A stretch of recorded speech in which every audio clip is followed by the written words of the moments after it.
안녕하세요. 피셔인베스트 피셔입니다.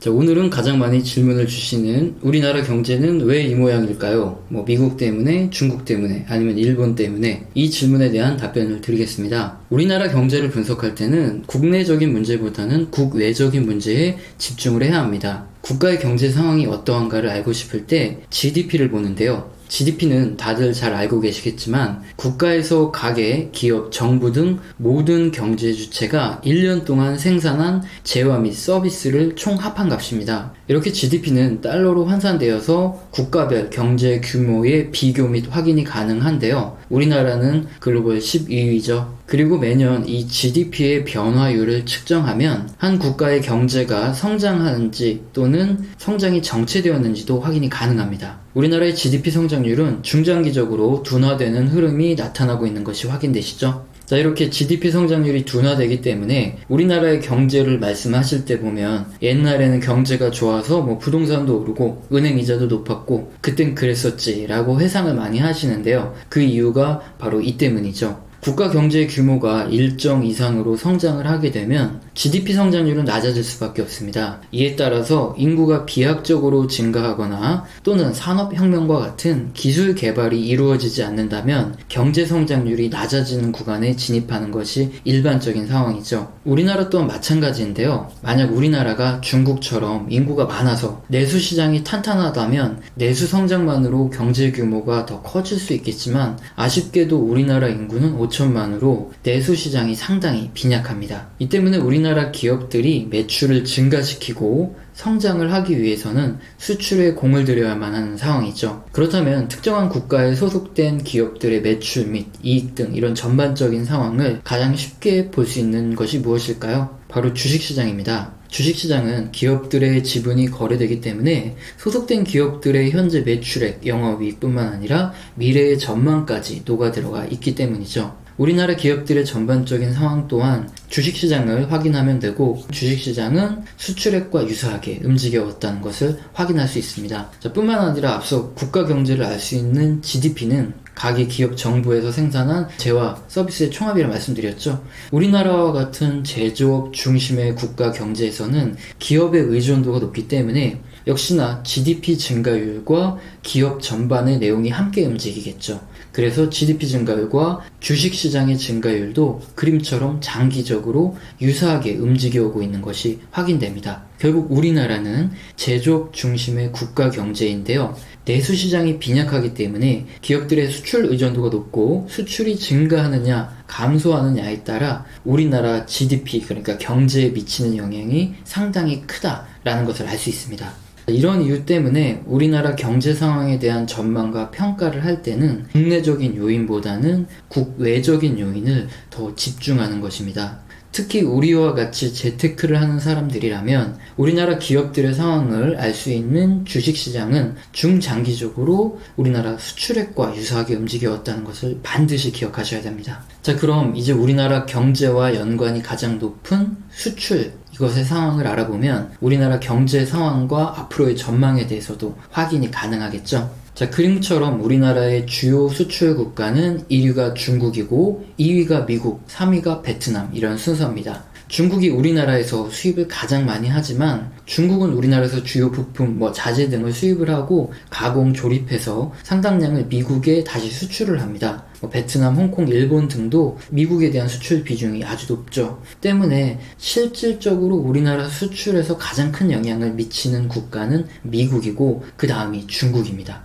또한 우리나라 전체 수출 비중 중에서 미국과 중국으로의 수출이 약 40% 수준을 차지하기 때문에 사실상 해당 국가에서 수입을 얼마나 많이 해주느냐에 따라 우리나라의 경제 상황 그리고 앞으로의 주식시장도 결정된다 볼 수 있습니다. 자, 역시 그냥 이런 내용을 말로만 설명드리면 못 믿는 분도 계시겠죠. 때문에 경제지표를 보고 하나하나 보겠는데요. 그림은 약 지난 25년간 미국의 수입액과 우리나라의 수출액을 비교한 차트입니다. 기가 막히게 일치하죠. 증가율 차트를 비교하면 더욱 명확해지겠죠. 자, 푸른색이 미국의 수입 증가율이고 붉은색 선이 우리나라의 수출 증가율입니다. 역시 거의 유사하게 움직이는 것을 확인할 수 있습니다. 자, 이처럼 장기적으로 미국의 수입액과 우리나라의 수출액이 일치한다는 소리는 결국 미국이 수입을 많이 해줄수록 우리나라의 수출이 더 증가한다는 것을 확인할 수 있는 팩트인 거죠. 다음으로 미국과 함께 우리나라에서 수입을 많이 하는 중국과 우리나라 수출을 비교해 보겠습니다. 그림의 푸른색 선이 중국의 수입액이고요. 붉은 선이 우리나라 수출액인데 역시나 25년간 기가 막히게 일치합니다. 우리나라에서 수출을 두 번째로 많이 하는 중국의 경우에도 수입을 많이 해줄수록 우리나라의 수출액이 증가한다는 것을 알 수 있는 팩트죠. 그렇다면 미국과 중국 중 어디가 우리나라에 더 중요할까요? 바로 미국인데요. 중국도 제조업과 수출 의존도가 높은 경제 구조를 가지고 있는데 그림처럼 중국도 미국으로 수출 비중이 약 25% 수준으로 가장 높습니다. 중국 또한 미국에서 수입을 감소시키면 경제가 둔화되는 구조이기 때문에 우리나라 입장에선 미국과 중국 중 어느 국가의 수입을 더 중요하게 봐야 하냐 하면 당연히 미국인 거죠. 자, 여기까지 보셨다면 우리나라 경제를 전망하면서 왜 미국과 중국의 경제를 더 중요하게 분석했는지 이해가 되셨을 겁니다. 제가 비유를 해드리자면 만약 우리가 주식 투자를 하는데 삼성전자의 매출이 비중이 상당히 높은 이런 중견 기업의 주식을 투자한다고 하겠습니다. 해당 중견 기업의 현재 상황이 어떠하고 앞으로 어떻게 될 것인가를 분석할 때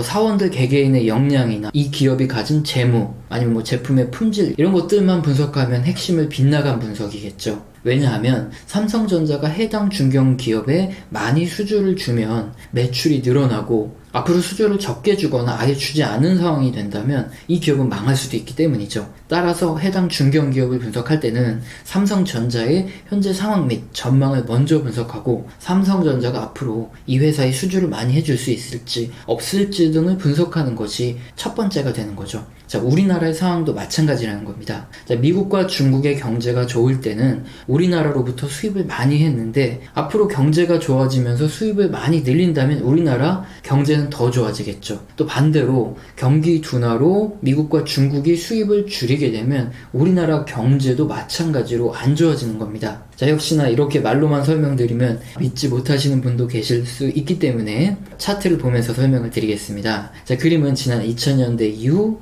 미국의 경기를 알 수 있는 ISM 제조업 지수와 우리나라의 수출 증가율 차트입니다. 역시나 굉장히 유사하게 움직이죠. 미국의 경제에 선행하는 것이 바로 ISM 제조업 구매관리자 지수이기 때문에 미국의 경제와 우리나라의 수출이 연관성이 높기 때문에 이렇게 움직이는 것이죠.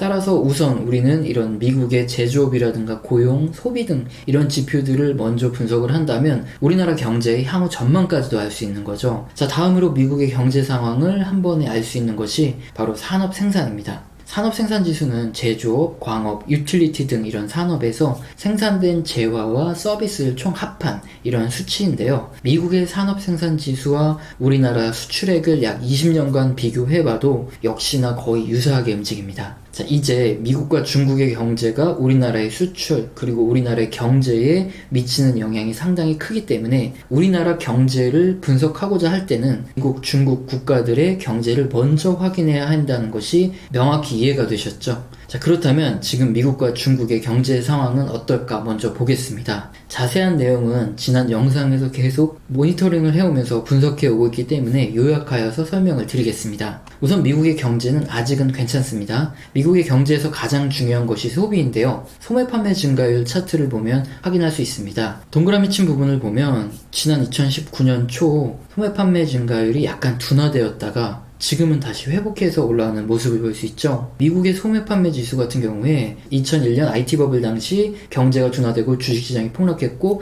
2008년 금융위기에도 마찬가지였는데 이때 보면 소비가 연속으로 둔화된 것을 확인할 수 있습니다. 뿐만 아니라 이런 역사적으로 크고 작은 이런 증시 조정의 구간마다 항상 미국의 소비가 감소했기 때문에 미국의 소비 감소는 미국의 실질적인 경제 둔화가 나타나고 있다는 것이므로 이때는 주의를 해야 되겠죠. 다음으로 미국의 고용 지표를 보면 경제에 대한 확인이 가능한데요. 고용이 늘고 임금이 오르면 당연히 소비가 늘어나고, 이렇게 소비가 늘어나면 기업들의 경기도 회복되고 순환이 일어나는 거죠. 고용 지표 중 대표적인 미국 신규 실업수당 청구 건수를 보겠습니다. 한 주 동안 얼마의 신규 실업이 증가했는지 확인이 가능한 지표인데요. 그림과 같이 1991년 저축대부조합, 2001년 IT버블, 2008년 금융위기가 터지기 전 모두 신규 실업수당 청구 건수가 급증했던 것이 확인됩니다. 자, 그런데 2019년 9월 현재 미국의 신규 실업수당 청구 건수는 최저 수준입니다. 그래서 우려할 상황이 아니라는 것을 확인할 수 있는 거죠.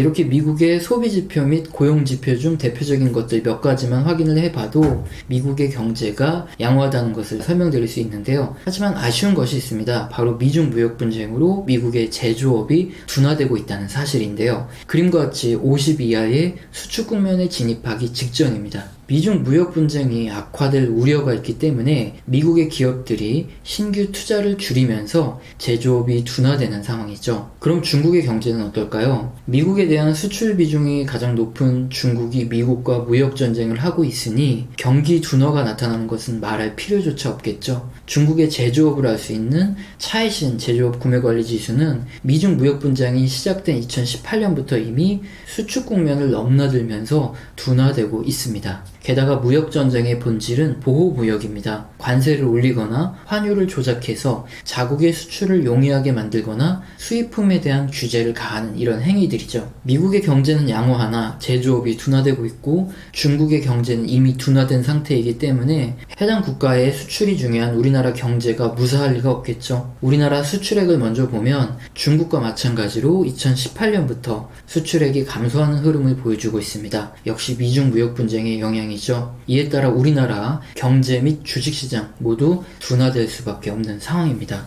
우리나라 내수 경제가 어떠하고 기업들의 경쟁력이 어떠하고 정부의 재정이 어떠한가의 문제는 현재 우리나라 경제를 판단하고 예측하는데 가장 중요한 요소는 아닌 거죠. 바로 앞서 살펴본 미국, 중국의 경기 회복이 우리나라의 수출과 경제의 가장 중요한 요소이며 미중 무역 협상이 타결되어야 우리나라 경제도 회복할 수 있다는 것을 제 설명을 쭉 들으셨다면 알 수 있죠. 자, 그렇다면 우리나라의 경제를 예측할 수 있는 미중 무역 분쟁은 어떻게 될까요? 사실 경제 논리만 따져보면 벌써 2018년 타결이 되었어야 하는 상황입니다. 그래서 다수 전문가들도 지난 2018년부터 길게 가지 않을 것으로 전망했고 빠른 해결이 나타날 것으로 예측을 했었습니다. 자, 그러나 미국과 중국의 기술 패권 장악이라는 이런 정치적인 논리가 개입되어 있다는 것이 밝혀지면서 장기화될 수밖에 없는 상황으로 변했죠. 다만 내년 대선이라는 변수가 있기 때문에 트럼프의 입장 변화가 예측됩니다. 중국은 이미 경제가 둔화되었기 때문에 다음 정부와 협상을 생각하고 있는 것으로 보이고요. 이렇게 정치적인 이슈는 예측이 거의 불가능하죠. 그래서 계속 지켜보는 수밖에 없고 이에 따라 미중 무역 분쟁에 대해서는 지속적으로 모니터링 해드리면서 예측 자료를 설명드리겠습니다. 자, 오늘은 가장 질문이 많은 우리나라 경제를 분석할 때 핵심 요인은 무엇이고 현재 무엇을 가장 관심 있게 봐야 하는지 설명드렸습니다. 오늘 영상도 마음에 드셨다면 구독과 좋아요는 꼭 눌러주시고 지속적으로 시청 부탁드립니다.